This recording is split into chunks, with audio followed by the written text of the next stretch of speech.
This video is sponsored by Classic Football Shirts, the best place to get your classic and vintage football shirts. To get cheap retro Palace shirts, click the link in the description below. And for an extra 10% off, use the code CFSPJ10 at checkout.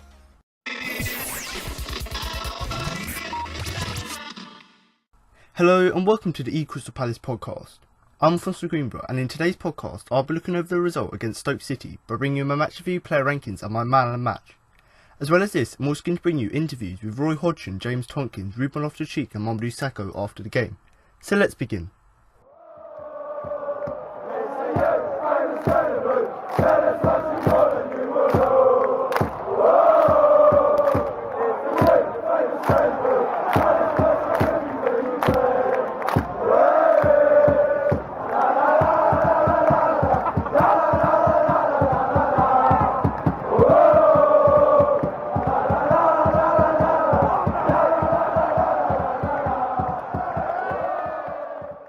Mamadou Sakho picked the perfect time to score his first Eagles goal, as he popped up in injury time to seal a comeback win for Roy Hodgson's Palace side. After a quiet first 45 minutes, the second half burst into life when a sensational solo goal by Xherdan Shaqiri put the visitors ahead. But 2.5 minutes later, Ruben Loftus-Cheek's first goal for Palace put them level. Both teams had chances to win it late on, but thankfully for Hodgson the winner came for the Eagles, when captain of the day Sakho scored from close range to send Selhurst Park into raptures, as the home side claimed a huge 3 points in their fight for survival. With both teams desperate for a win, the early momentum swung back and forth without either goalkeeper being tested.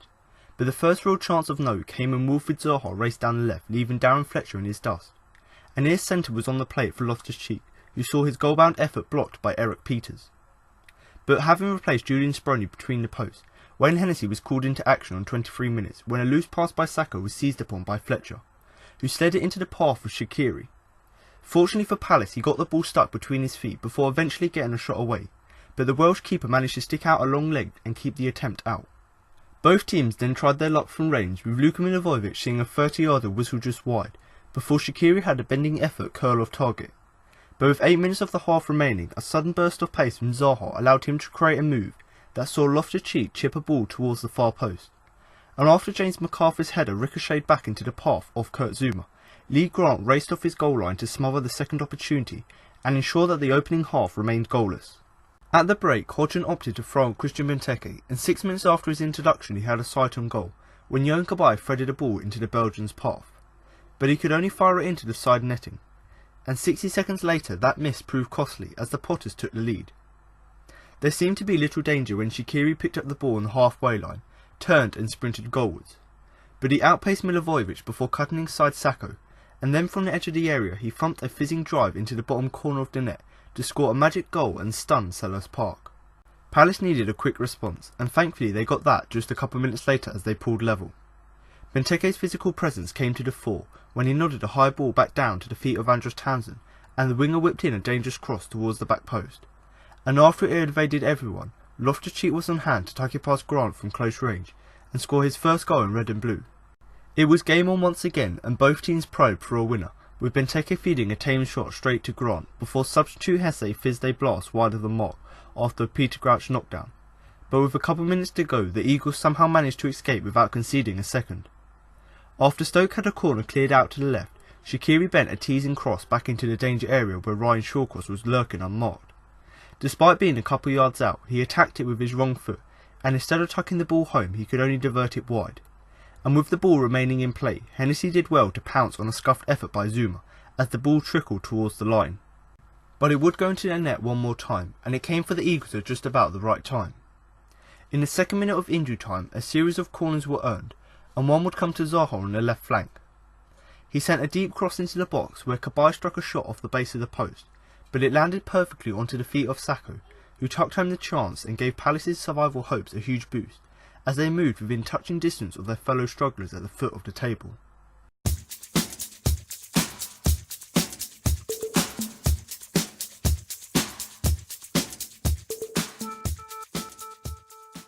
Crystal Palace secured their second win of the season in the Premier League as they beat Stoke City 2-1 on Saturday. The Eagles scored in injury time to claim a victory against the Potters, with Mamadou Sakho netting the winner in the second minute of injury time, after Yohan Cabaye's shot had hit the post. It extended Palace's unbeaten run at home to 4 games, whilst it moved the Eagles closer to the teams above them and within 3 points of safety. But what did we learn from the game? Here are 5 things. Number 1. Style isn't everything.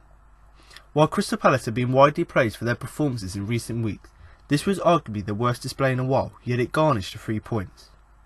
Their play was disjointed at times, and there weren't too many clear-cut chances for the hosts, but they took their opportunities when they came and punished Stoke for their defensive lapses. Stoke will feel aggrieved at not leaving Selhurst Park with a point, but a scrappy win like this could just be the boost that Palace need going into their derby with Brighton. Number 2. A game of firsts. Crystal Palace's win came courtesy of 2 goals from players registering their first strikes for the club. For Loftus-Cheek it had been coming, with the Chelsea loanee impressing so far this season and coming close on several occasions.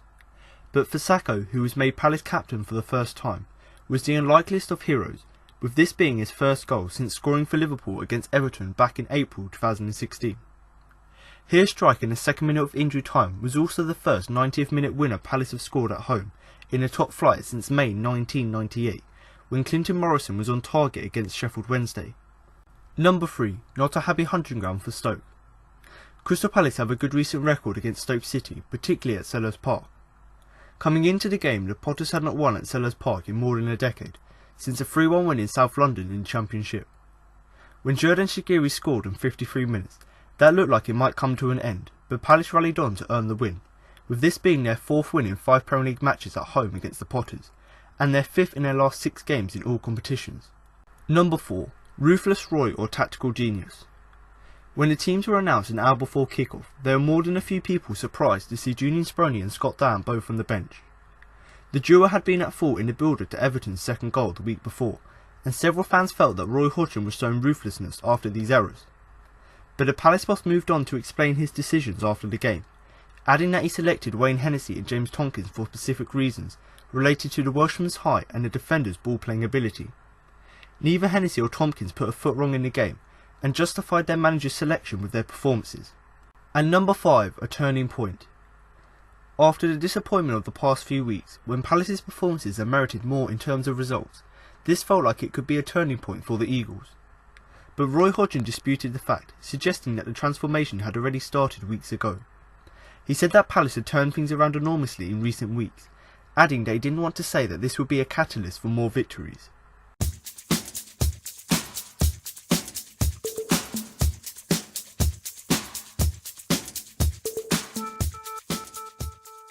So now I'm going to move on to the player ratings, but before I start, don't forget to follow us on Twitter and Facebook at Crystal Palace for all the latest Palace news.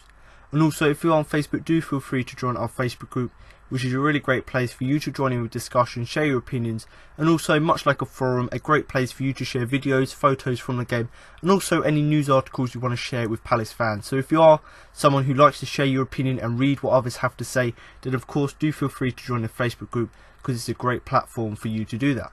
But if you are someone who does like to, hear others' opinion, then another great place to not only share but to listen to others' opinion is in the YouTube comments. So if you are listening to the podcast on YouTube, then do feel free to drop a comment below the video with your player ratings, rating the players from 1 to 10, with 10 being the best. And you can do this along with your views from the game. So even if you don't want to comment with your player ratings where you rate every player, you can also just comment anything, any views you have of the game. Whether you're a Stoke City fan or whether you're a Palace fan, do feel free to drop any comments below with your opinions on the game, how you thought the referee did, how you thought or how good the goals were, how good you thought a specific player was. Anything you want to share about the game and you want others to see, then do drop that below in the YouTube comments. And that's personally so that I can come back and look at the video and see what the listeners, so hear what you guys thought about the game and see how your opinion compares to mine.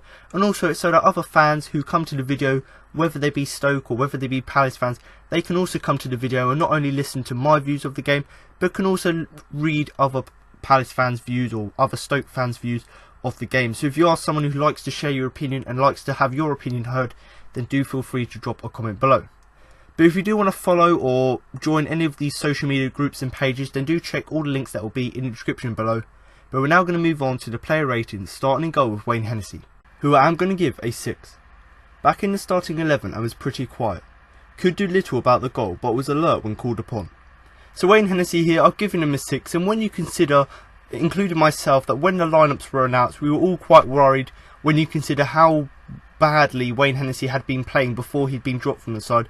We were all quite worried before the game, thinking that Wayne Hennessy was going to make one of his trademark mistakes, and certainly myself, walking to the game, I was quite worried. I was talking to my mate and we were discussing how actually this could be a bad thing. This could be us throwing away what could be a winnable game. But luckily for us, we went on to win the game, and actually Hennessy, coming back into the starting 11, actually had an alright game. And although he didn't have too much to do in terms of when he got called upon, so in terms of in the first half, Shaqiri running in the box, had a shot on goal when he turned inside the defender and Hennessy was able to make a save. So in terms of that, when he had to make a save, he'd done that.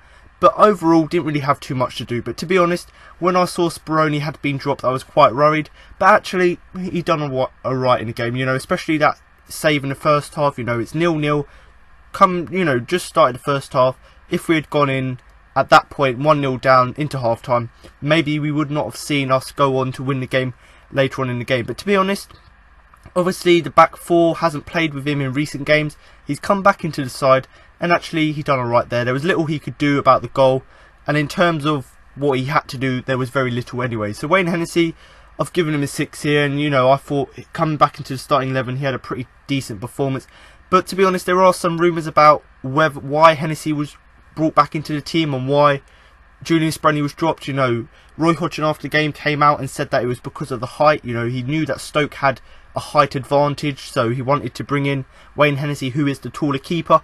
And then, you know, that's quite feasible. I understand that, but I don't see why that you would drop Speroni, someone who played really, really well in recent games, why you would drop him for Hennessy. You know, there's other rumours that it was for the mistake he made. So both Dann and Speroni were dropped because of their mistake and their mishap against Everton. Maybe that was a reason why they were dropped. And then another reason why they possibly could have been dropped and Speroni and Hennessy came back in was because apparently there was sort of a bust up on the training ground, or something happened on the training ground, whether it be a mistake or a bust up or an argument. Something happened, and on Hull Radio they reported that actually Dann and Speroni got dropped on Thursday. So Thursday training session they got dropped, so right at the last minute in terms of team selection, and Hennessy came back into the side. So whatever it was, Hennessy didn't let his bad form in terms of the beginning of the season affect him, came back into the side and done a decent job. But like I said, I've given him a 6. He came back into the side, didn't really have too much to do, but when he was called upon, he made the saves that he had to. Now to move on to the right back, Joe Ward, who I am going to give a 6. Another steady, if unspectacular performance from the fullback. So Joe Ward here, I've given him a 6, and much like his performances in recent games, under this new sort of Hodgson style where the fullbacks don't actually get too involved in the attacking sense, and you know, their first port of call is to defend. In terms of since we've been playing that and keeping it simple for the fullbacks, Joe Ward has seemed to improve spectacularly. And you know, after that performance against Everton where he put in that delightful cross for Wilfried Zaha to score the goal, there was quite a lot of expectation coming into the game. And personally, me looking in my preview to the game, I said that we'll keep Joe Ward in the starting 11 because he played quite well against Everton. And to be honest, some people were quite worried as well, myself thinking the pace of Stoke City, you know, the likes of Shaqiri and Hesse, they got some pace, Stoke, and maybe Joe Ward would struggle. But overall, I've given him a 6 because it was a steady performance. You know, he didn't do anything spectacular, but he didn't do anything wrong. So it was just a sort of average, steady performance throughout. But then, you know, at the beginning of the game, he did look like he was going to struggle. And he did look like the weak link in the back line. So in terms of the 4 players playing in that back 4, he looked like he was the weakest. That's not to say he was playing badly. He just looked like the weak spot. And then, you know, there were quite a few times where actually he'd done really well in terms of preventing crosses, which is something he didn't do at the beginning of the season. And then there were a few times that even when he got turned behind and, you know, the winger got past him, turned him, he was still able to track back and actually put in a block if they got past him and, you know, initially. So in terms of improving his gameplay, a few weeks ago he was letting in crosses left, right and centre. In this game, the total opposite. He was stopping all the crosses coming in. And then in terms of making a mistake against Man United, I believe it was, he got turned by Rashford. In this game, whenever he got turned by a winger or a fullback, he'd obviously tracked back and actually done a lot better in terms of defending than he's done in recent games. So in terms of that, fantastic performance in terms of what he's done. So I called it fantastic is purely because of how he's improved over the last sort of 5-6 games. But you know, it was unspectacular. There was nothing special and nothing really that bad about his performance. And in terms of, you know, I talked about him not having too much attacking threat and keeping his gameplay simple. Yes, he did do that in this game, but much like against Everton, there was a few times where he'd go up the flank and try and support the attack.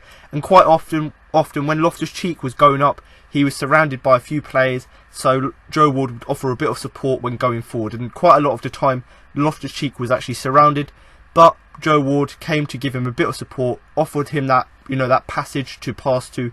And there was quite a few times, much like Everton, where instead of Ward just looking to pass back, which we were doing quite a lot in the game, there was a few times where he put in a few menacing crosses. So in terms of his overall game, it was unspectacular defensively, very steady, nothing too bad, nothing too great. And in terms of the few times he went forward, he did do what he could to support Loftus-Cheek. But a 6 for him, a good performance once again. Now to move on to the centre-back James Tomkins, who I am going to give a 7. A solid display on his return to the side. Despite not playing recently, he looked assured at the back. So James Tomkins here, on his return to the side, having not played in quite a few weeks, he's got a 7, a pretty decent performance from him. And the word I used in that little summary was solid, because that's the only way I really could, you know, talk about and describe his performance, was solid, because he was absolutely a rock at the back, stopped most of Stoke's attacks, and in terms of when other players made mistakes around him, he was the first man to actually make that tackle. And, you know, sitting in the Homesdale, had a perfect view of the game.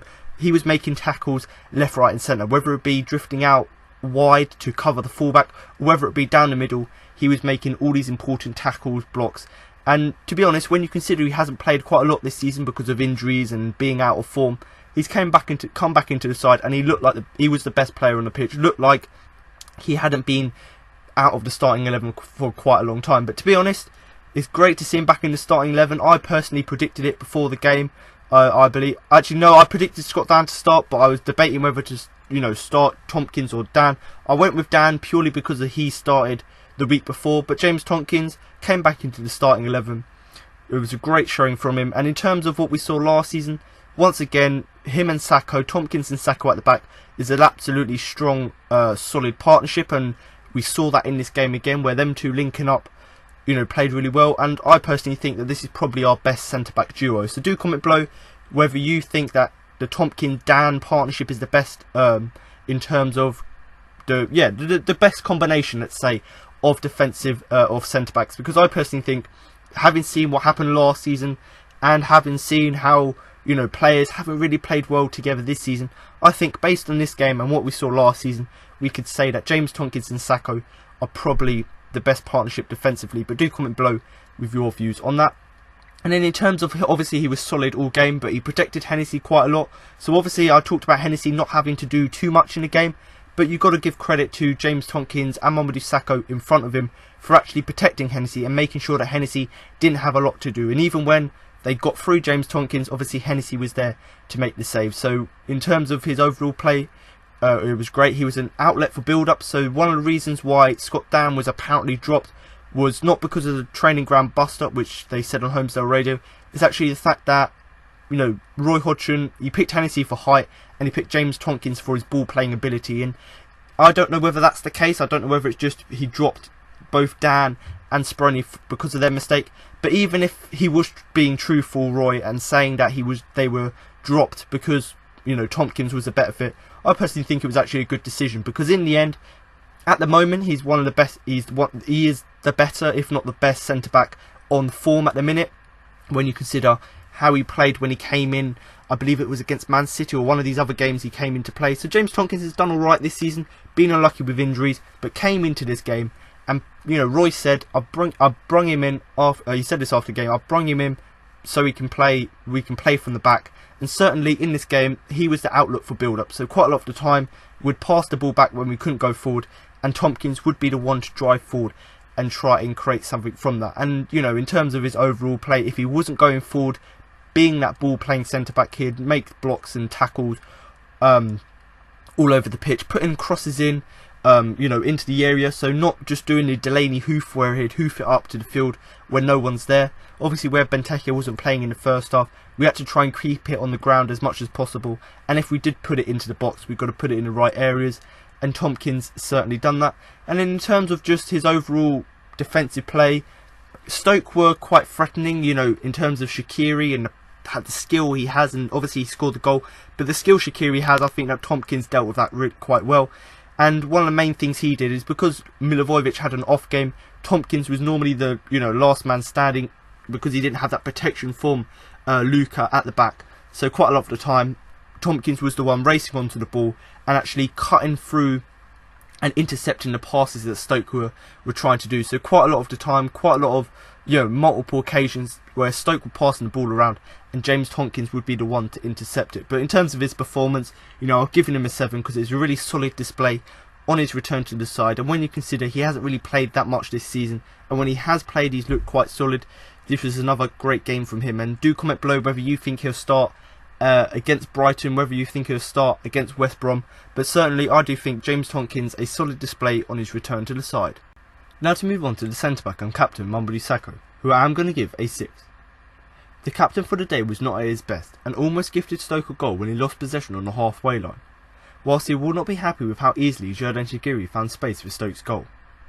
But he was the hero for Palace as he popped up in the right time later on to net the winner. So Mamadou Sakho here, the captain for the day. I've given him a 6, and although it wasn't the best performance from him, obviously he scored the winning goal, so we've got to give him some credit there. But in terms of his defensive performance, like I've said already, it wasn't the best game, and when you consider he was the captain, you'd expect him to lead the team and be one of the better players on the pitch and lead by example. And certainly in the first half he didn't do that, because obviously with us playing quite defensive, both teams playing quite defensive, we trying to attack Stoke, they had 10 men behind the ball, so it was really hard to actually break them down. But when Stoke did attack on the counter-attack, they did look quite potent, let's say, with Xherdan Shaqiri, looked quite good going forward. And there was one time where Mamadou Sakho tried to dribble forward, which is fine, he's trying to make yardage, but then he lost possession on the halfway line, and then Stoke were able to counter us. So in terms of that, yes, he tried to do a good thing by dribbling out of defence and trying to actually play the ball, but in terms of giving away possession, we've seen that in the last few games now, where he's trying to do the spectacular, it's good, but then he makes a little mistake, i.e. giving the ball away on halfway line, and then we get punished for it. But luckily in this game, obviously with the likes of James Tompkins there, his mistakes didn't get punished in this game. And to be honest, in terms of the goal, there's not too much blame on the goal on Sakho, because I thought that Shaqiri ran past Jeffrey Slupp and Milivojevic too easily. Sakho got turned because of the sheer pace that Shaqiri was running at, so you can't really blame Sakho for the goal purely because of how how much pace Shaqiri was running at him. But then you could blame him for the fact that he gave him too much space, so maybe Sakho was too late to actually go and try and at least man mark or try and block the shot.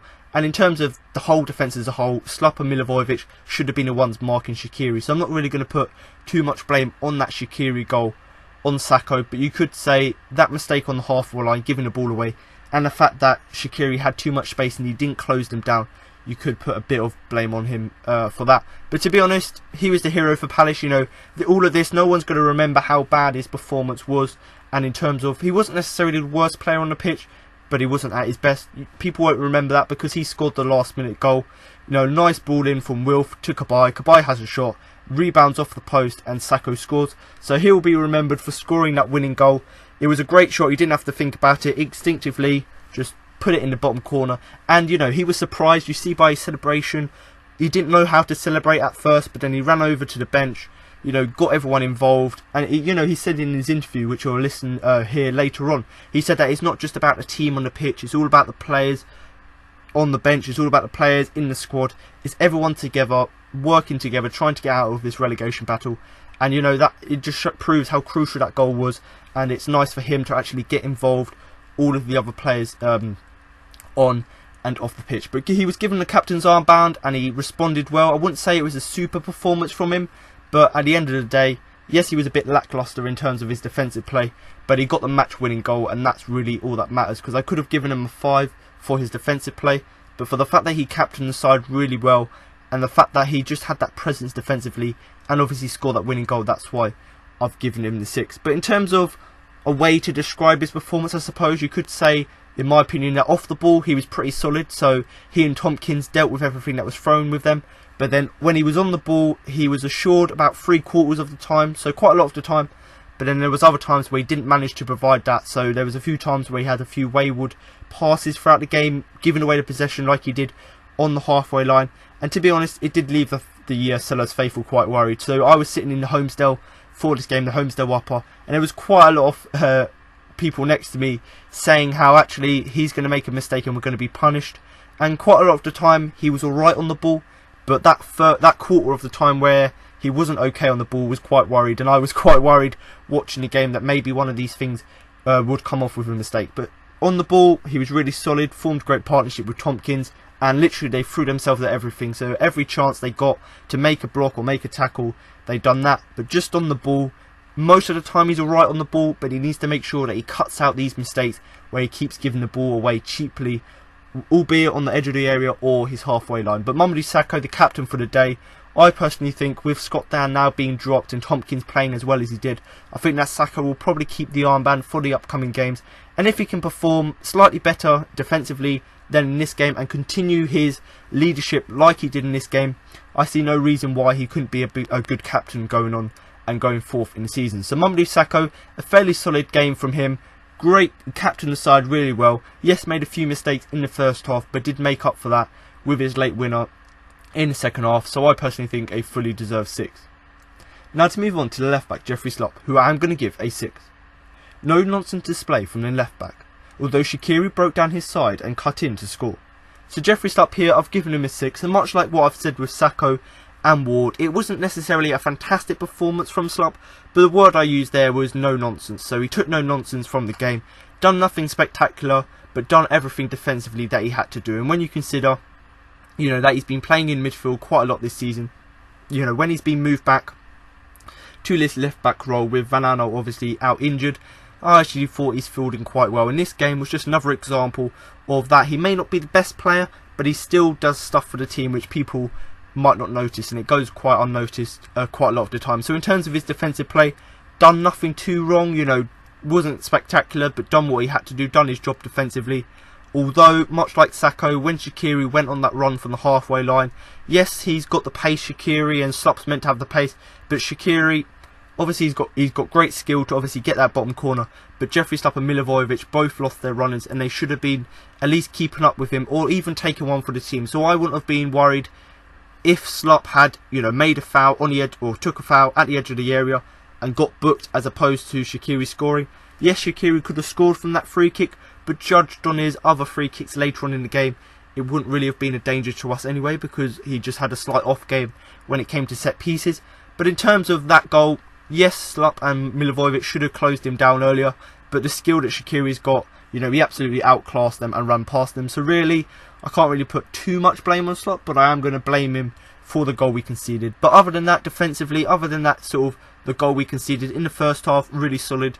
Other than the goal in the second half, I thought he was solid again. And to be honest, the few chances that he did get to go forward, he used his turn of pace to good effect.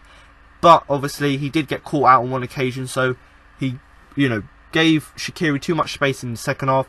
And then also there was one chance where he got caught out, lost possession on the edge of the box, and obviously Hennessy had to pull out a save to bail him out. So once again, just showing that if another player makes a mistake, at least Hennessy done and made the saves that he has to normally do. And that's something I've talked about already with Hennessy, but normally the thing that Hennessy's been criticised for this season is for you know, not making the easy saves.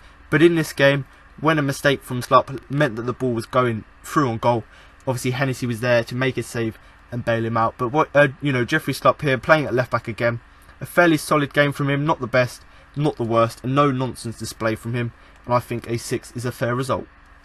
Now to move on to the defensive midfielder Luka Milivojevic, who I am going to give a 6. Combative in midfield and put in some tough challenges as he tried to get things going for the Eagles. So Luka here, I've given him a 6, and this wasn't one of his usual games where he was really solid in the midfield and actually was making those with tackles left, right and centre throughout the game. And you could say that actually his performance, although I've given him a 6, I'm giving him the benefit of the doubt, because really he did look quite lost at times. And really, if you were to sum up his performance as a whole, you could really say he had a day off. You know, he wasn't performing to his best.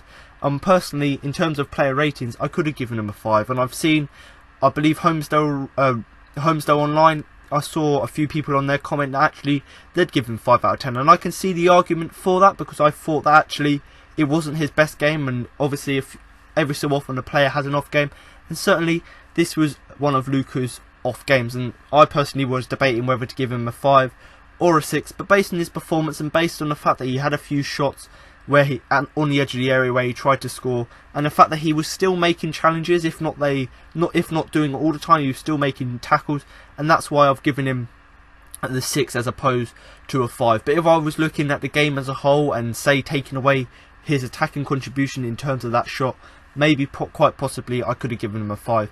But in terms of his performance, although it wasn't great, I suppose you could call him combative in the midfield. So although he wasn't playing to the best of his ability and how good we know he can be, and when you consider how good he was against Everton, you know, this was a slight off game, but he was still putting himself about, you know, putting in some tough challenges, and he was one of the players obviously playing in that midfield, trying to control the game and try to get things going for us, you know, going forward, whether it be his defensive play and driving forward, or whether it be him just picking up the ball from the defence and driving forward. So overall, his game wasn't fantastic, and you know, this is something I saw that quite a lot of people were discussing, that actually he misplaced the ball quite a lot. And you know, I saw one person say that actually in the 90 minutes he's probably misplaced more balls than he's done in his whole of his Palace career. And to be honest, looking back at the game, I think that's a really, really great way to describe his performance, because obviously he was having an off game where he wasn't playing that well in midfield, wasn't making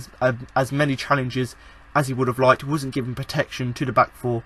But in terms of misplaced passes, he probably misplaced more passes in that 90 minutes of football than he's done in his whole Palace career. But to be honest, it wasn't a great game for him because he was making these mistakes. But I still think every so often a player has an off game, and obviously unluckily for us in this game it was Luka's day off.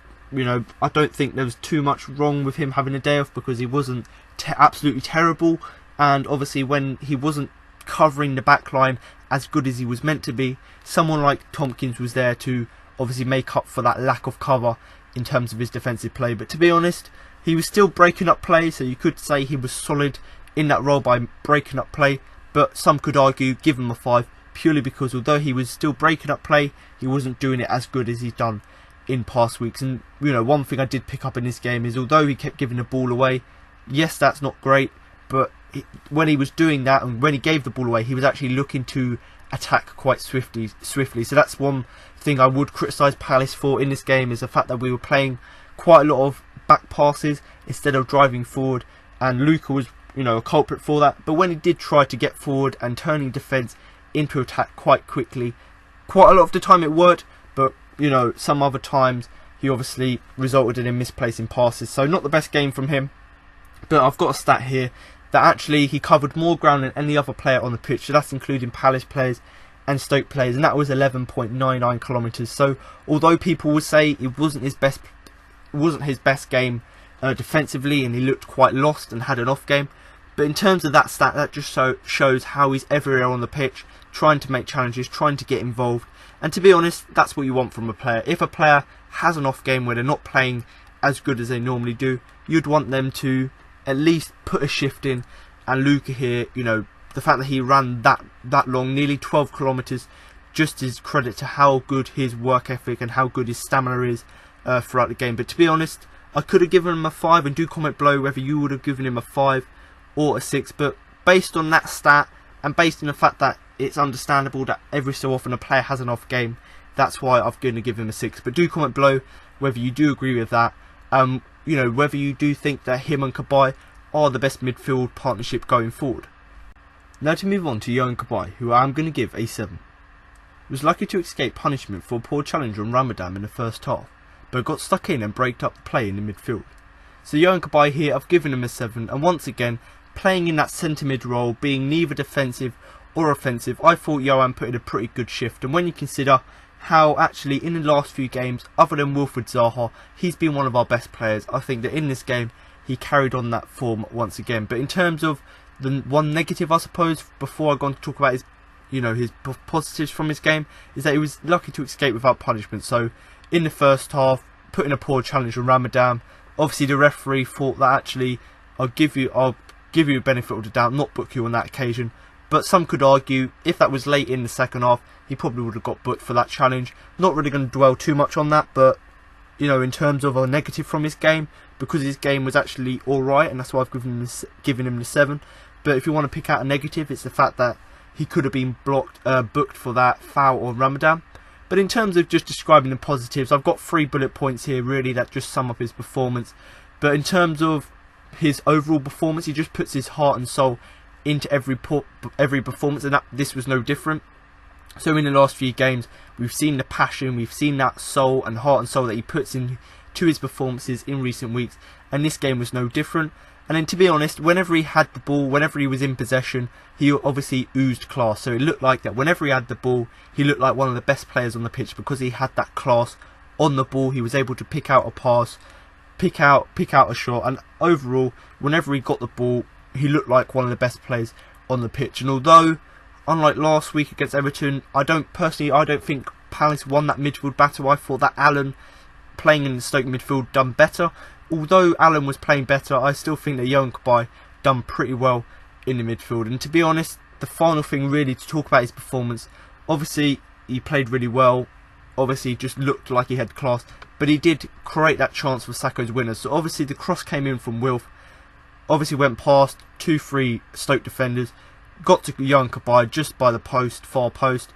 Obviously Cabaye's hit it first time, unluckily it's gone off the bar and rebounded to Sakho. So in terms of that, if Cabaye had just taken a touch and, you know, maybe tried to cross it in, maybe a defender would have been there to block it. But for the fact that Yohan Cabaye, once again showing his class, hit it first time off the bar or off the post and into Sakho, just shows that, you know, he's not only looking to defend well for Palace, but in terms of being in the box, he can have a shot.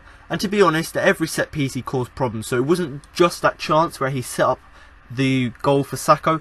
Every set piece, whether it be corners, whether it be free kicks, he put in quite a lot of dangerous deliveries. And when you consider that obviously before Sakho's goal, we did have a corner and it got deflected out to Wilfried Zaha, then passed to Yohan Cabaye. When you consider it was his delivery which led to that, just shows how he was causing problems, you know, in terms of, you know, threatening Stoke. And to be honest, Zaha and Townsend, who I'll go on to talk about later, they had quite quiet games for quite a lot. They had quite quiet games for quite a lot of the game, for huge parts even. They were anonymous in the game, weren't really playing that well, and because of that, it was up to Cabaye to distribute the balls, and he was the guy who caused Stoke problems. So he was the one who was picking up the ball, showing his class by passing it out wide, and he was the one, when our best attacking players were not playing to the best of their ability, he was the one to actually cause the opposition, you know, the problems. And to be honest, I think you could say this, and I've seen a lot of people say this, is that without him, we wouldn't have got the 3 points, because if it wasn't for his shot, which hit the post, we wouldn't have created that chance for Sakho. If it wasn't for his delivery, which found its way to Zaha, then back to himself, we wouldn't have scored the goal.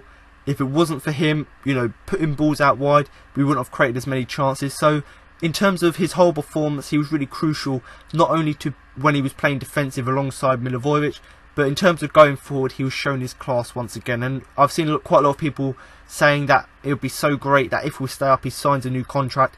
If he can continue performing like this and Palace do eventually stay up, I would be really sad to see him go, because I'd love him to sign a new contract, because performances like this just show that the class he's got. But Yohan Cabaye, I've given him a 7. Do comment below with what you think about his performance, but I personally think he oozed class whenever he was on the ball. Now to move on to Ruben Loftus-Cheek, who I am going to give a 6.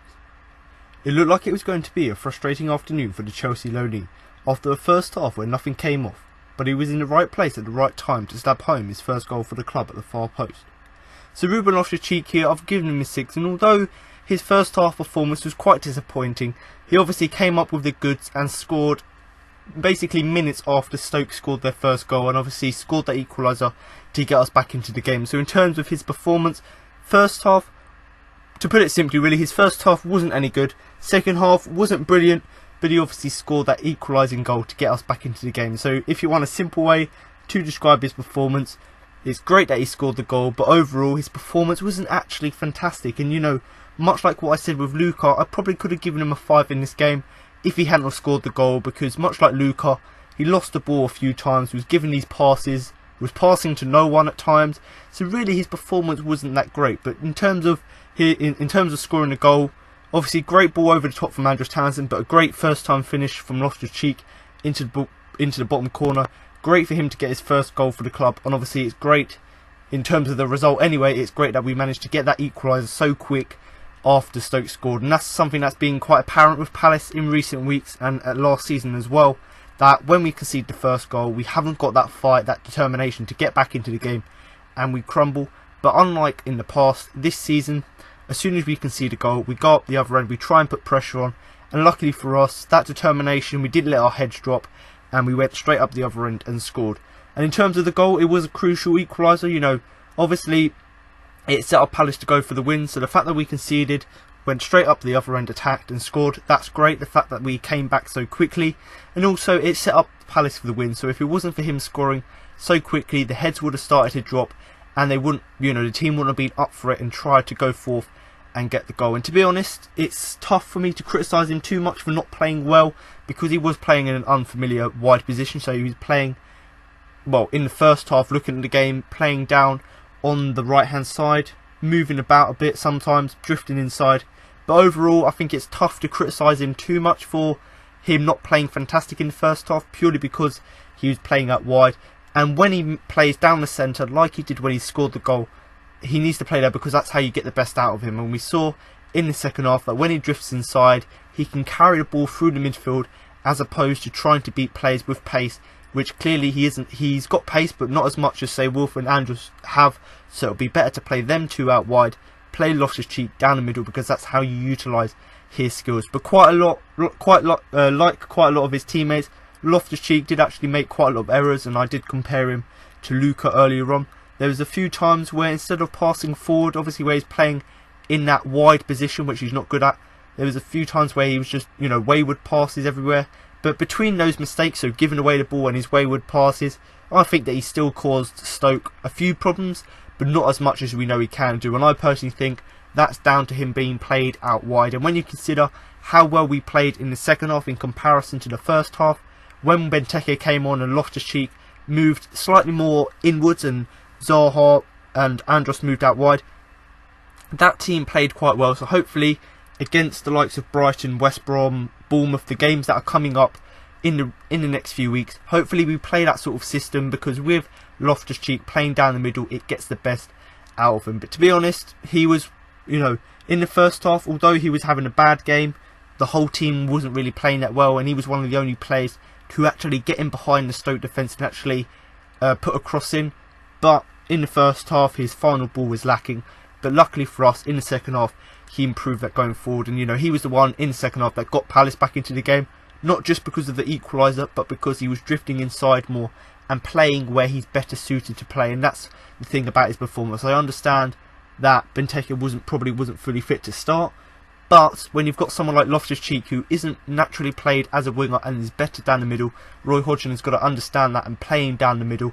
Because when he did play down the middle, he played really well. And in terms of the second half, playing down the middle and playing down the right a little bit as well, he was the one who was the focal point of most of our creative play. So although it was quite a frustrating afternoon in the fact that he wasn't playing that well, in the second half he obviously scored the goal to to sort of kick on, let's say, to kick on our fight back in the second half. And although he did score the goal, it wasn't a fantastic performance second half as well. But, you know, when he's played down the centre, he improved. So hopefully in the next few games, you know, the likes of Brighton, which is so important, we need to play him in his natural position and utilise the skills that he's got. But Loftus-Cheek, not the best game from him, but I think a 6 is a fair result. Now to move on to James McArthur, who I am going to give a 6. Made a few runs into the box and was denied by a good save from Lee Grant as he looked to make the breakthrough. So James McArthur here, I've given him a 6, and when you consider he was playing out of position, out wide, throughout the first half, you can understand why he didn't necessarily have the best game. But in terms of his whole performance, although he was taken off at half time, I don't necessarily think that was purely because of his performance, because someone like Andros Townsend didn't have the best first half and probably was playing worse than McArthur did. But in terms of playing with Benteke, it's better to have two wingers than to have a midfielder and just one winger. So that's why Roy Hodgson obviously took off McArthur and put Benteke on. But in terms of the first half, I thought McArthur, probably like Loftus-Cheek, was one of the better players on the field. Wasn't fantastic, but done a job. You know, something we know he's quite renowned for at the moment, especially after scoring that goal last week, is running into the box. So in the first half here, against Stoke City, he was making, you know, quite a lot of runs into the box. And there was one chance where a ball came in. He obviously headed it down. It rebounded off Kurt Zouma, I believe it was. He got on the end of it again. But Lee Grant, he played pretty well in this game, but he came quickly off his line and saved it. So the fact that MacArthur, even though he's not the tallest player, he was able to outmuscle Kurt Zouma, head the ball down, and obviously Lee Grant was there to, you know, catch the ball as it rebounded off and stopped that being the breakthrough. But the fact that MacArthur was the closest to breaking that deadlock in the first half, I suppose you've got to give him credit for that, because he was one of the few players in sort of an attacking sense that actually tried to go forward and get something in the first half. But in terms of that, obviously with him playing out wide, he didn't really get into the game as much as he would have liked, and ultimately he did pay the price for that. So although he was making these runs into the box, he didn't have as much influence on the game as the manager would like. And like I've said already, if you want to play Benteke, it's better to play with two wingers. So ultimately, who do you pick out of MacArthur, Cabaye and Milivojevic to go off at half time for Benteke to go on? And I personally think it was an obvious choice. Bring MacArthur off, not because he had a bad game, but purely because the system we want to play with Benteke is better suited without him. But to be honest, other than obviously he got taken off at half time, nothing to do about his performance. But just to sum up some other things, obviously I've briefly discussed it already, but he was strong in the air. He was the one who started to move, you know, started moves in the first half, so he was the one actually trying to create chances, and a few times he did help out at set pieces. So in the first half, set pieces will come in, he'd be the one to obviously get on the end of them, and it was quite rarely though for him to be sort of the outlet for crosses and through balls. So although he was making runs into the box, he wasn't really getting on the end of crosses, and wasn't really creating any crosses either or through balls. But James MacArthur here, although we got taken off at half time, I don't really think we can say that that's based on his performance as a whole, because overall the team had quite a lacklustre first half. But I've given him a 6 because although he wasn't fantastic, he was one of our best attacking outlets in the first half, and he did come the closest to, you know, making that breakthrough in the first half. But James MacArthur, a 6 for him. Now to move on to the striker, Andros Townsend, who I am going to give a 6.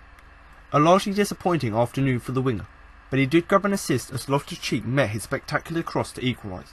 So Andros Townsend here, I've given him a 6, and much like what I've said with Luca and a few other players in this game against Stoke, it was quite a disappointing afternoon from him, and you could debate whether I should give him a 6, maybe I should give him a 5, and others may argue because he got that assist for Loftus-Cheek, you could give him a 7. But to be honest, me looking at the game, looking at the highlights, looking back at the game as a whole, looking at stats, I think you could say that it's a really disappointing afternoon from Andros Townsend. And he did actually come out after the game and say that actually in the last 5 games we've been playing really well, haven't got the results, but when we did play not as well as, I suppose we could say badly as a team, we actually get the result. And that really just summed up what the fans thought. And he certainly, obviously by putting that on social media, understood the frustrations at the fact that we play really well, don't get a result, but when we don't play well as a team, and he especially doesn't play well, we still get a result. And he will be disappointed with his performance other than the assist for Loftus-Cheek. And I personally, looking at his game, I thought he could have done more in an attacking sense to actually get something from the game. But to be honest, to talk about his game and the reason I've given him a 6, it was a decent game from him. So although it was disappointing, it was still a decent game from him. But the thing that let him down was quite a lot of the time when he's trying to do his step overs, he took one touch too many, and then obviously the ball got intercepted and it got taken off him, and Stoke were able to attack. So in that respect, although he had a decent game in terms of trying to do stuff, because he took one touch too many when he's trying to do his step overs, he just got the ball taken off him, and he did find it hard to get that final telling pass. So in terms of his end product, it wasn't there in the game. You know, he wasn't really having the shots he would have liked, wasn't really putting in the crosses that he would have liked to do, and which we know he normally does do. But when he was called upon on the edge of the area, he was able to dink the ball over the top. Lovely pass to Loftus-Cheek, and obviously Loftus-Cheek, one touch into the goal. So in terms of that, that was great. But the main thing about his performance, and the reason I haven't given him a 5, and some could argue why I could give him a 7, is purely because he wasn't great offensively other than that assist. But defensively, I thought he put a shift in. You know, he was one of the players, much like Wilf, who would go back and defend. So there was quite a lot of the time where when we were under pressure from Stoke, he'd be the player to actually come back and defend. And he did spend quite a lot of the first half in particular actually in his own half, and as a result, it looked like he ran a marathon throughout the game. So I know that I mentioned a stat that Luka ran almost 12 kilometres throughout the game. But then if you look at Andros Townsend's performance as well, his obviously wasn't too far behind because he was running so much, because he was not only attacking, but he was also tracking back and defending throughout the game. But Andros Townsend here, I've given him a 6. You know, some could debate whether he should get a 5 because of his disappointing offensive performance. Some could give him a 7 because of his assist. But I'm going to meet in the middle, give him a 6 because although it was a disappointing afternoon from him, I still think that he had a decent game in the fact that he at least tried and he put in effort to at least try and get something from the game. And when you consider that spectacular cross to actually get Loftus-Cheek to equalise, you know, for that alone, I'm going to give him a good rating. Now to move on to our final player, Wilfried Zaha, who I am going to give a 6. Was marked out of the game for large periods, but still looked Palace's biggest threat going forward. So Wilfried Zaha here, I've given him a 6, and much like last week against Everton, although he did get the goal in that game, I'd still think that much like that game, he didn't actually have the best game here. And when you consider the high standards that he's set in the past few games, where he's obviously scored the goals, got assists, I think that this game was slightly disappointing. And that's not to say that he had a bad performance, it's just because he didn't have that much impact on the game. And although he was marked out of the game because Stoke knew how good he was and they put in 3 plays on him to mark him, although that was the case, alongside Loftus-Cheek, he was probably one of our biggest threats going forward. So in terms of the first half, with him playing at striker next to Andros Townsend, didn't really have any effect offensively from the game, and that's why Loftus-Cheek had the best chances to get in behind the defence, because obviously Zaha was being marked out and was just having an off game overall. But in the second half, much like the rest of the team, he came into life, you know, and that's probably, in my opinion, because of the introduction of Benteke, that made him a slightly more better. It gave him someone to play alongside to, and it meant that when the long balls were coming forward from the defence, from the likes of Andros Townsend, Benteke was actually there to head them down to Wilfried Zaha, because, you know, Shawcross playing for as centre back for Stoke, he was absolutely bossing Zaha because Zaha isn't the tallest guy. But when Benteke came on, Benteke started winning all of the headers, and because Wilf was playing alongside him, he was able to get on them balls, and you know, he was able to get on the end of them balls and create chances. And although he did get a knock in the first half, he looked to run it off, so that didn't really affect his second half performance. And to be honest, although he wasn't playing great and he was marked out of the game, there was a few moments of magic, you know, obviously not least with the ball, where he obviously picked up the ball from Kabai's corner, whipped it to Kabai in space, who had the shot, rebounded off the post, and Sakho to score. So not only did he produce a few moments of magic, obviously I wouldn't say that there was loads, and unlike in the last few games where there was loads of chances and, you know, chances and times of magic, in this game wasn't too many, but when he did produce them, that was great in terms of getting us forward. And the most notable one where he had a moment of magic was when he obviously put that lovely delivery into Kabai to score. And you see by the way what he's celebrating with his hands on his head, he can't believe that we've actually gone forth, pushed for that winner, and eventually got it. So you've got to give credit to him and Kabai for obviously setting up that goal for Sakho. But to be honest, although he had them few moments of magic, didn't really play overwhelmingly well throughout the game. And to be honest, much like quite a lot of the players, you know, in the last 5 games we've been playing really, really well. In this game we had a slight off game, but actually ended up getting a better result than we have been playing really well. And in terms of Zaha's performance, I think I've given him a 5 purely because, much like someone like Luka as an example, he had so much an off day, let's say. You know, it was an off day for him, didn't really have the best game, and I suppose you could say it was a quiet one. So Wilfried Zaha, a 6 for him. Not the best performance, but certainly not the worst from him. Still a good attacking threat, but because he was being marked out of the game by Stoke, didn't really have that many chances going forward. Now to move on to the sub, Christian Benteke, who I am going to give a 5. Had a good chance that he snatched at as he hit it into the side netting, but still didn't threaten too often. Provided the side with a little bit more direction going forward, and another option with his height.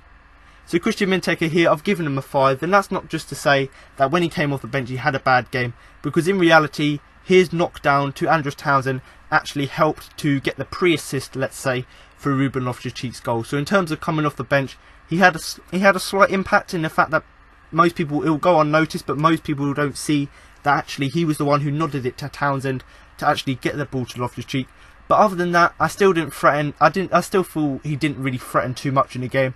And he did have a really great chance where he got played in he got played in inside the box, had a shot, obviously snatched at it. There was a player coming in from his left hand side, and obviously he hit it into the side netting. But unlike the miss last week, at least he got it slightly more on target than that miss against Everton. So in terms of him coming back from fitness, he's looking even better, than he was a few weeks ago. And hopefully with these next games, the few games, he's going to get a run out in the team.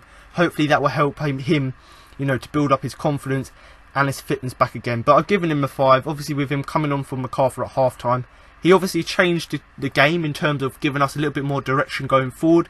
So all of these long balls and passes from the midfield, they actually had a focal point. So rather than us just pumping the ball forward, we actually had a focal point, which was Benteke to aim at. And also he gave us another option with his height. So I said about his height in actually heading the ball down to Townsend, but really if you look at that in more detail, he was the guy who sort of mastered that in the fact that he was able to get the ball to Townsend for him to set up Loftus-Cheek's goal. So I've given him a 5 purely because he obviously didn't threaten too much. But if you look at the stuff he did do in terms of heading the ball back down, he actually had quite a lot of influence and used his height to his advantage. But a good game from him, not necessarily the best, but still coming back, still a bit rusty. And hopefully in the next few games, especially against Brighton, West Brom, hopefully he can start the game and actually, we can start to see him have an impact on the pitch with his attacking threat. But now just to give you a small summary of the game, in terms of something I talked about earlier, it was a really bold decision by Roy Hodgson to drop both Julian Speroni and Scott Dann. And obviously, but he was vindicated as that. So his decision, in the end, although we were all questioning it, it actually came good because it saw us win our second Premier League game of the season. So in terms of that decision, although it was really bold by Hodgson to drop these two players, it actually came to fruition in the end because we ended up winning the game. And to be honest, it was a slight drop in performance, when you compare it to, say, the Everton game, the Tottenham and West Ham game, it was a drop in performance. We weren't playing as good as we had been in them games.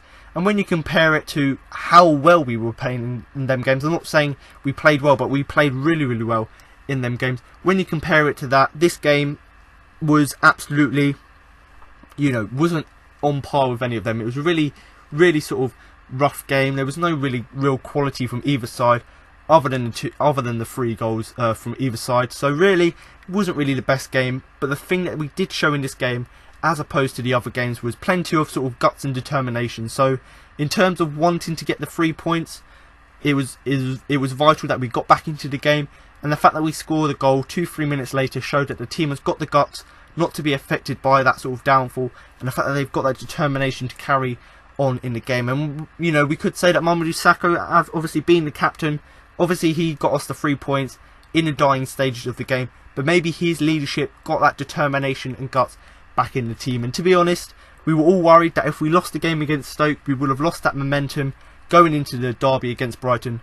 But now we've won it. It's the perfect sort of preparation for that midweek game, because at the end of the day, it's a really important game, not just because of our Premier League survival, but in terms of the rivalry. We really do need to beat Brighton, or at least get a draw. I feel weird saying this, but I'd rather get a draw than lose to Brighton. But ultimately, if we perform like we did here, where we can get something from nothing, and if we can combine that sort of gutsy and that sort of determined performance, if we can combine that to how we played in the previous 5 games, then hopefully we can get a result from it. But the most important thing, in my opinion, from this game is actually that this win actually closes the gap at the bottom of the table. And actually, if you listen to the 5 things we learned at the beginning of the podcast, we're now only 3 points from safety.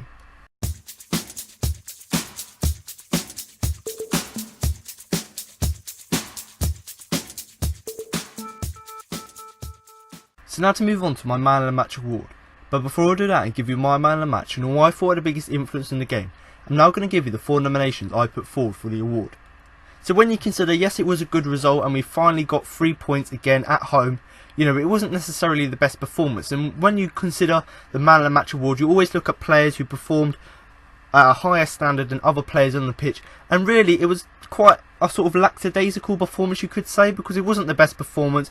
It was quite sort of tacky at times. It wasn't necessarily any real quality football going on. So in terms of looking at a Man of the Match, it was really hard to pick a player out. And in particular for me personally, and I saw this all over Twitter, there was one player in particular which everyone voted for, and the 4 nominations I picked were actually the same as they picked on the official CPFC Twitter account. So shows that, you know, generally my views are quite similar to those at the club and other fans. And to be honest, I thought that these 4 players in particular not necessarily played great throughout the game, but if I had to pick 4 people who played better than others, then it would have been these 4 players. But the 4 nominations are Mamadou Sakho, James Tompkins, Yohan Cabaye and Wilfried Zaha. So obviously Mamadou Sakho, other than them few mistakes where he gave the ball away on on the halfway line, I thought he was fairly solid throughout. Was a really good captain to the side, brought back that drive and determination, a little bit of grit too. Even though it was a rough game, wasn't really quality, he was able to get something from the team. And in terms of his sort of contribution, he did score the winning goal. So for that alone, he's on the man of the match shortlist. James Tompkins, he was just an absolute beast in this game. He was one of the best players, and certainly looking on Twitter, that is who everyone would have voted for. You know, in terms of being a beast, he was winning tackles left, right and centre. He was winning headers all over the pitch. And, you know, he was just being a nuisance to Stoke. He was stopping every single Stoke attack. And whenever Stoke got in the box and put danger on us, he was the man there to make a block or make a challenge. So, in terms of his defensive performance, that was absolutely fantastic.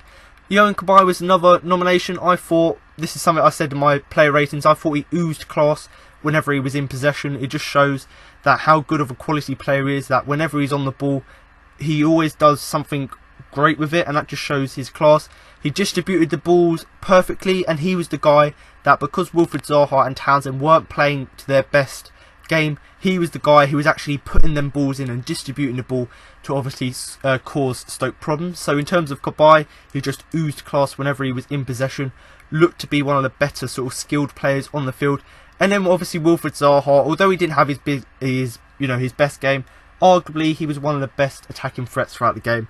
And when you consider Yohan Cabaye, you know, giving the assist to Mamadou Sakho for the goal, it was Wilfried Zaha's cross to Cabaye after Cabaye's corner that actually led to Cabaye assisting the equaliser. So in terms of Yohan Cabaye and Wilfried Zaha, they both assisted each other, they both helped each other to get that equaliser. So I suppose you could say that them 2 players in particular played a big part in the game, because although they weren't good throughout, they were there to give a little bit of quality at the end of the game.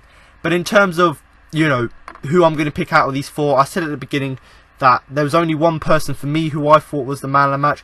There was only one person on Twitter, and that is James Tompkins. So congratulations, James.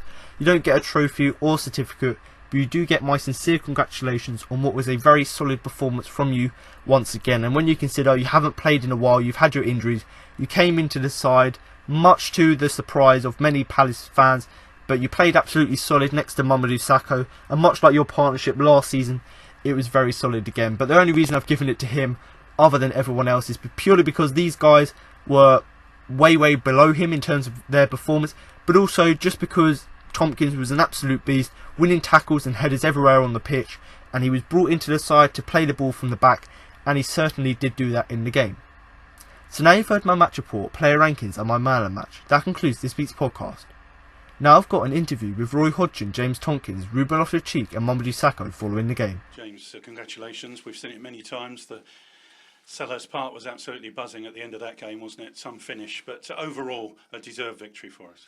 Yeah, I think it's just nice to get a little bit of luck, you know. We haven't really got much of it yet this season, and, you know, probably due some. So it's just nice to get, obviously, that ball that fell for us right at the end when Mama put it away. So it's just a good feeling to score in the 90th minute, knowing that, you know, it's a likely 3 points, and, you know, we obviously see the game out at the end of the day, but you know, it's great to get that victory, and, you know, points-wise, it's a massive help. Of course, they scored a fine individual goal to go ahead, but defensively, you must be pleased with your personal performance and indeed that of the back four. Yeah, I think so. I've been out for a little while, not playing, obviously. You know, I had to bide my time really, and you know, train hard and show the manager what I can do in training. And you know, I played today, which was nice to play. And obviously, my last game was quite a way back. So physically, it's just nice to get that 90 minutes into me, and I felt I played well. And like you say, the defence done well really. The most part, it didn't really look like scoring. It took obviously a sublime individual goal from Shaqiri, obviously to score, and you know, we still never looked really like conceding. Maybe set plays, is obviously they're a big team, but we dealt with that really quite well. So yeah, you know, we could have crumbled after 1-0, but we come back well. You mentioned them being a big team, and that helped in the second half with Christian being introduced, didn't it?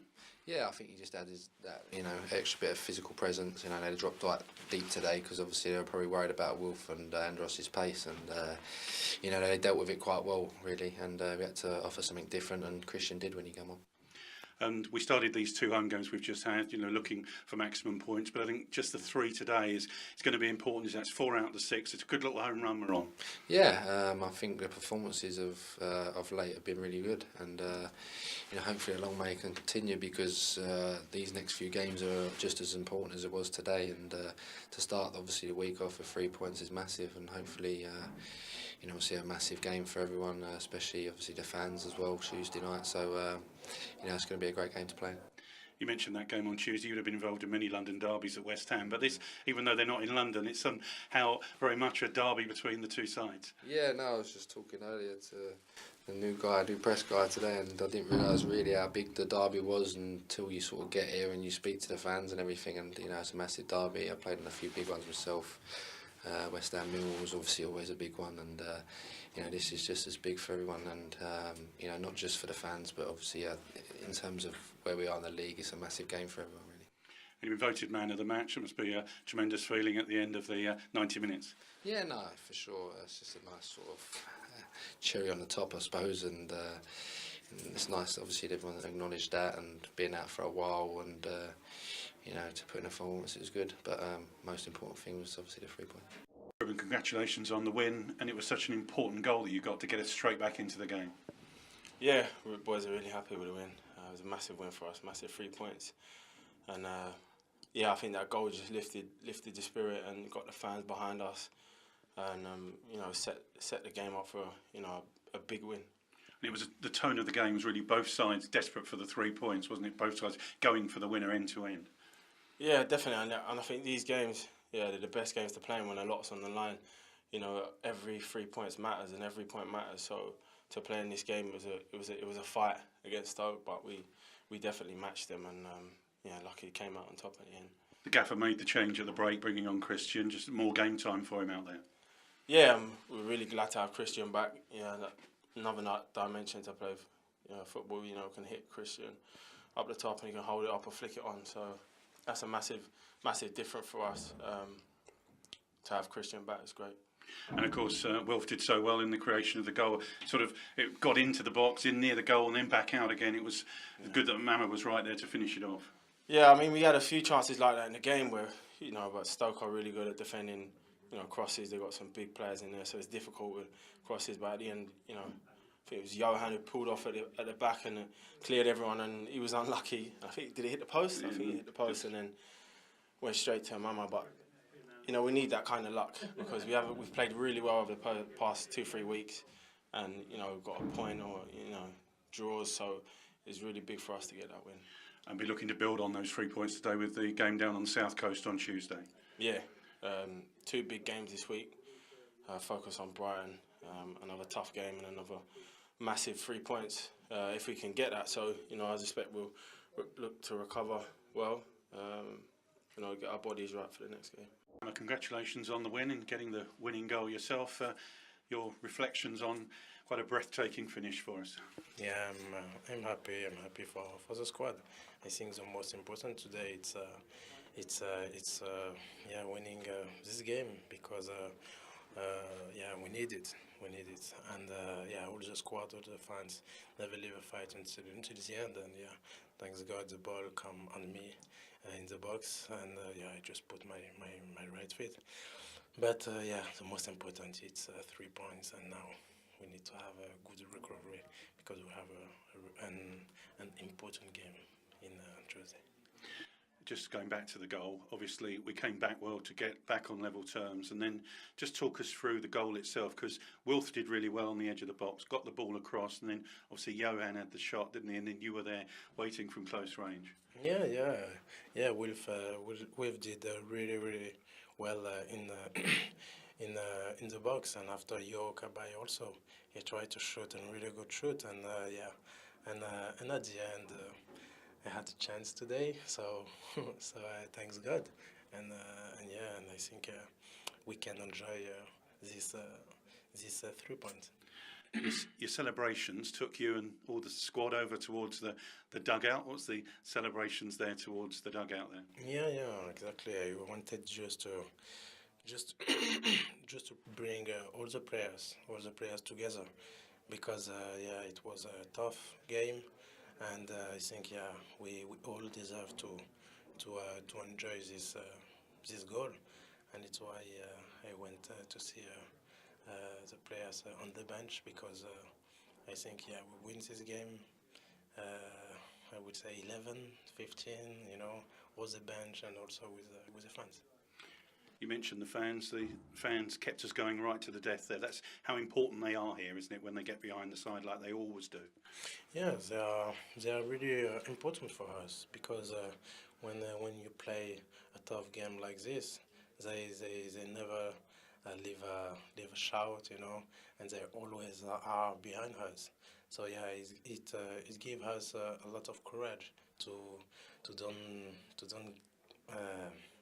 never leave, the fight. So yeah, they are really really good fans, and I hope together we will will win a lot of games this season. And I'll get that recovery in tomorrow, because a big game on Tuesday down at Brighton now. Yeah, exactly. It's an important game, and had a little bit experience about this kind of game in PSG. I used to play against Marseille, Liverpool, against Man United, and Everton, and now Crystal Palace against Brighton. So yeah, I think now we need a really good recovery, and we are waiting all the fans behind us, because we will be ready for this fight. Well, congratulations on the win. When the goal comes, when the winning goal comes, doesn't matter what part of the game it is, and a tremendous finish for everyone. No, in actual fact, the later the better. Sometimes a winning goal gives them less chance to get an equaliser, and of course in our perilous situation where we need points so badly, you're always happy when the goal comes that late, because the chances of conceding an equaliser get less and less. But our defending today was actually good. We didn't concede that many chances. It was a very good individual goal that put us 1-0 behind. But we had to work for our 2 goals. They were both, well worked moves. Good quality play down the left-hand side, first from Townsend, then from Wilf Zaha, and good finishes from Ruben, and eventually from Mamo after Xherdan shot hits the post. So I'm delighted for the team. I'm delighted for the club, but I'm also delighted for the fans, because we talk about them quite often, but we can't talk about them enough, because there aren't many teams who have that type of support, where even at 1-1, game drifting to some extent towards a draw, because they were very strong, very solid. We weren't creating a massive chances. There aren't many fans that stay right to the very end and witness the winning goal and have a chance to celebrate the winning goal. And I think that if we're going to survive and get out of the hole that we've dug for ourselves, these fans here and these supporters here and the support they give is going to be very, very important, because some teams have fans and other teams have supporters, and we have supporters. They're there when we need them. It's easy to support a team that wins. It's hard to support a team that loses. And of course, you've spoken in the past few weeks about the character and belief that you've seen in this squad at Palace, and that was in evidence when going behind, the disappointment of conceding. But we came straight back, and that was so important. It was. It's always important, I think, when you go a goal down, to get back in as soon as possible. The moves down the wings in the corners have been threatening to give us goals. Even in the first half, there was 2 or 3 really good opportunities, and it was good that eventually the goals do come from that play in the corners, if you like, or in the wings in the final part of the field. Both goals were set up in that way, both funnily enough from the left-hand side, and that's also encouraging, because it's something the boys do work very hard on in training. And of course, you just made that change, didn't you, to give us another option with Christian Benteke coming on at half-time. Maybe tell us your thinking behind that. Yeah, well, I thought that it wasn't because McCarthy was playing poorly. I mean, he's a very, very solid player, and he's always very, very useful to the team. But we just thought with the 3 very, very big centre-halves that they had, there wasn't much space behind them. It was very hard for us to play the ball behind them and use Andros's and Wilf's pace behind. As a result, we tended to find that the balls we were playing up were coming back at us too quickly. We thought Christian might give us more of a focal point. He might hold on to one or two more balls or flick one or two more balls on, which in fact he did, and that would give us a chance to establish more possession in the final third. I thought in the first half we weren't establishing enough possession there. We were trying hard, but the ball was coming back at us. And just finally, you mentioned those fans, and of course they're now, like the rest of the club, looking forward to build on today down at Brighton on Tuesday. Yeah, that's a big game, isn't it? I mean, that's a massive derby. Everyone knows the importance of that, both Brighton fans and our own. It's a pity that, you know, the attendance is restricted this time round, but the fans need to know that we'll be doing our very best to recover quickly from the efforts of today, and that certainly we are as aware of the importance of the fixture as they are. But if we're going to win it, we'll have to play well. There's no doubt about that. We'll have to keep the good things from today, the fighting spirit, the determination, the never say die spirit. That's got to be there, and we've got to combine that with some good quality football, which puts the Brighton team under pressure.